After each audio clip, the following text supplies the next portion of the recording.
Klik kirim ke inspektorat untuk mengirim laporan. Jika Anda sudah kirim laporan ke inspektorat, maka data Anda sudah tidak bisa diubah atau diedit. Sebelum menonton video ini, silahkan klik like, subscribe, dan klik tanda loncengnya untuk mendapatkan update video terbaru dari channel saya. Selamat menyaksikan. Assalamualaikum warahmatullahi wabarakatuh. Selamat datang di channel saya. Kali ini saya akan memberikan informasi bagaimana penggunaan aplikasi Siharka sebagai pegawai atau Sistem Informasi Laporan Harta Kekayaan (ASN). Pada aplikasi Siharka, akses melalui Google Siharka. Di sini ada siharka.menpan.go.id. Lalu di sini ada formulir LHKASN atau Laporan Harta Kekayaan ASN. Ini bisa di-download. Silahkan klik aja di sini. Jadi Anda cari di Google Siharka, nanti ada formulir LHKASN. Nah, seperti ini. LHKASN 1, LHKASN 2, surat pernyataan, lalu ada penjelasan. Di sini ada surat pernyataan. Oke, sekarang kita menuju ke aplikasinya. Siharka atau Sistem Informasi Pelaporan Harta Kekayaan ASN ini dikeluarkan oleh Kementerian Pendayagunaan Aparatur Negara. Bisa diakses melalui siharka.menpan.go.id. Maka langsung masuk ke halaman login. Untuk login, silakan Anda akses URL ini tadi. Lebih baik menggunakan browser Google Chrome versi terakhir untuk kelancaran dalam penggunaan aplikasi. Silakan masukkan NIP dan password yang telah diberikan oleh pihak inspektorat instansi Anda. Setelah Anda berhasil login, maka nanti akan muncul seperti ini halaman utamanya. Di sini terdapat beberapa tampilan menu seperti daftar pelaporan, pelaporan baru, profil, bantuan, dan logout. Di daftar pelaporan ini merupakan halaman awal yang berisi informasi hasil laporan-laporan yang telah kita buat. Lalu yang kedua di sini ada pelaporan baru. Untuk membuat laporan baru, di sini ada profil. Di dalamnya ada 3 submenu, yaitu profil saya yang berisi tentang data informasi pribadi kita. Lalu ubah profil untuk mengubah data informasi pribadi kita, lalu ubah password. Nanti ada di menu profil ini untuk mengubah password kita.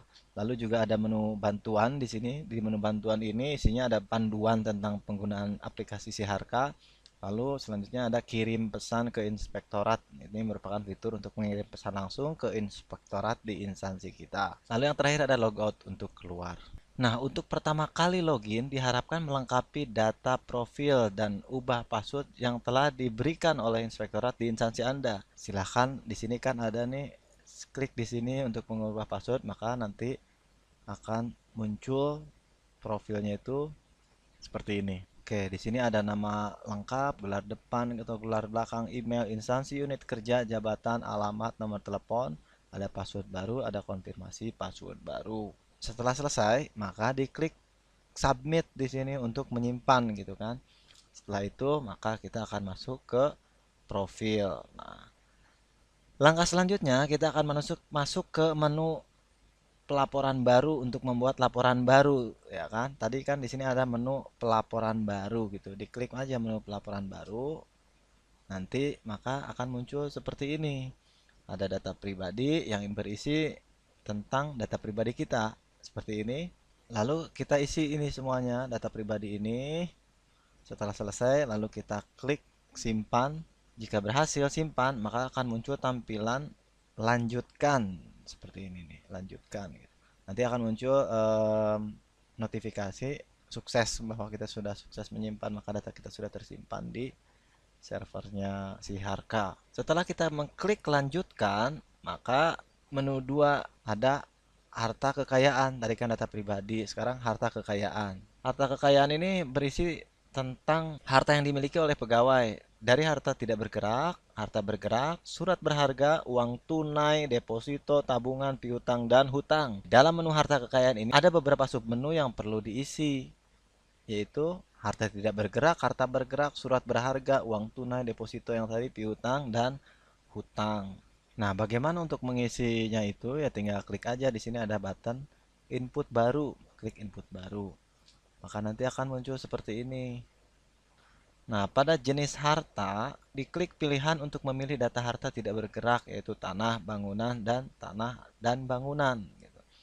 Pada jenis pilih harta ini, pilihan untuk memilih data harta tidak bergerak, yaitu tanah, bangunan, dan tanah dan bangunan. Setelah diisi semua, silahkan klik tombol simpan, maka akan muncul tampilan. Nah, contohnya ini, setelah disimpan, maka akan muncul contoh tampilan seperti ini. Misalkan saya sudah menyimpan seperti ini. Lalu yang kedua, yaitu harta bergerak. Kita klik ini harta bergerak, seperti ini. Sama, di input juga di sini.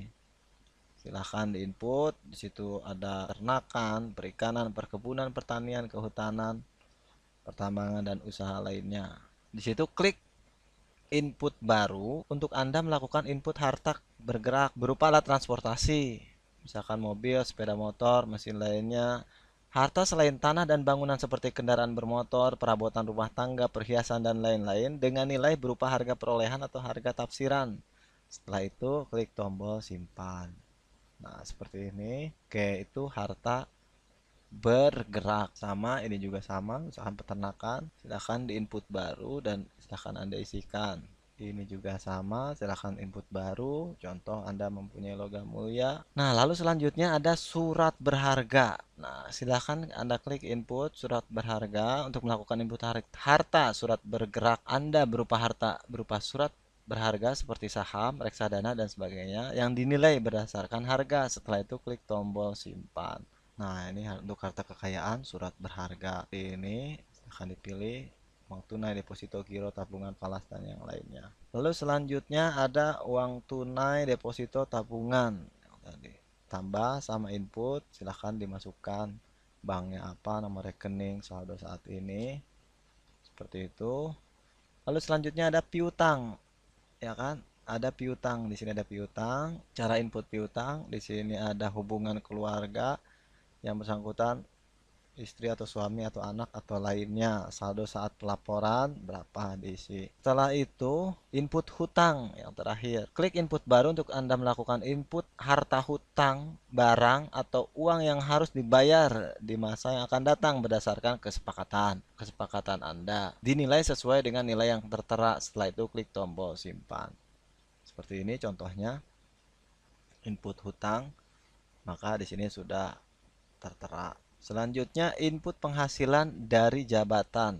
Nah, ini untuk menu penghasilan. Ini berisi tentang penghasilan yang diperoleh oleh pegawai. Di dalam penghasilan ini ada beberapa submenu yang harus diisi, yaitu penghasilan dari jabatan. Ini contohnya seperti ini. Contoh potongan pinjam bank, koperasi, dan lain-lain. Nah, lalu ada penghasilan dari profesi, penghasilan dari usaha lainnya, dan penghasilan dari hibah atau lainnya. Ini contohnya seperti ini untuk penghasilan profesi atau keahlian. Seperti ini di bawah kita isi input baru. Lalu ada penghasilan dari hibah atau lainnya per tahun. Nah, selanjutnya setelah penghasilan di submenu penghasilan sekarang ada data keluarga. Nah, data keluarga ini berisi tentang data keluarga pegawai. Di dalam menu harta kekayaan ini ada beberapa submenu yang harus diisi. Apa saja itu? Di antaranya input data istri atau suami. Lalu input data anak. Tinggal input baru saja gitu. Contohnya seperti ini. Data keluarga, pengeluaran rutin. Nah, ada data pengeluaran juga di sini. Data pengeluaran. Data pengeluaran ini berisi tentang pengeluaran rutin dan pengeluaran lainnya. Pengeluaran rutin ini diisi dengan perkiraan pengeluaran rumah tangga dan rutin lainnya seperti biaya listrik, air, transportasi, biaya hidup lainnya. Lalu pengeluaran lainnya itu diisi dengan perkiraan pengeluaran selain pengeluaran rutin. Misalkan seperti rekreasi, atau jalan-jalan, asuransi, biaya pengobatan, dan sebagainya. Seperti itu. Setelah Anda simpan, maka nanti ada muncul di sini sukses. Setelah itu selesai. Nanti di sini ada status laporan terakhir, jumlah laporan. Nah, setelah selesai, nanti di sini ada checklist data pribadi telah terisi, data keluarga checklist 2 sudah terisi statusnya gitu kan. Ini detailnya seperti ini contohnya. Lalu di sini bisa Anda mengklik, ada menu klik detail untuk melihat detail laporan, klik cetak untuk mencetak laporan, lalu di sini edit untuk mengedit laporan-laporan yang sudah tadi kita buat. Lalu terakhir kita kirim ke inspektorat, diklik aja ini maka nanti sudah terkirim laporan hasil kekayaan ASN atau LHKSN pada aplikasi Siharka ini. Klik kirim ke inspektorat untuk mengirim laporan. Jika Anda sudah kirim laporan ke inspektorat, maka data Anda sudah tidak bisa diubah atau diedit. Nah, demikianlah panduan penggunaan bagaimana cara menginput data harta kekayaan ASN pada SIHARKA atau Sistem Informasi Laporan Harta Kekayaan ASN. Terima kasih. Wassalamualaikum warahmatullahi wabarakatuh.